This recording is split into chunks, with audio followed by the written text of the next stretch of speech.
دوستو پیدائش سے لے کر وفات تک اور وفات سے لے کر قیامت تک رسول اللہ صلی اللہ علیہ وآلہ وسلم نے زندگی کے تمام پہلوؤں کو نمایاں کیا ہے، ہر ایک کام کا طریقہ بتایا ہے، اچھے کام کرنے کا حکم دیا ہے اور برے کاموں سے روکا ہے۔ اسی طرح رسول اللہ صلی اللہ علیہ وسلم نے تاجروں کے لیے 40 نصیحتیں کی ہیں۔ پہلی نصیحت کامیاب تاجر کے لیے،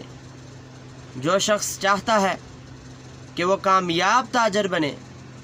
رسول اللہ صلی اللہ علیہ وسلم کی حدیث مبارکہ سن لے۔ جامع ترمذی کی روایت ہے، حضرت عبداللہ بن عمر رضی اللہ عنہما فرماتے ہیں کہ رسول اللہ صلی اللہ علیہ وسلم نے فرمایا، جب تم بازار میں داخل ہو تو یہ دعا پڑھو، لا الہ الا اللہ وحدہ لا شریک لہ، لہ الملک ولہ الحمد، یحیی و یمیت،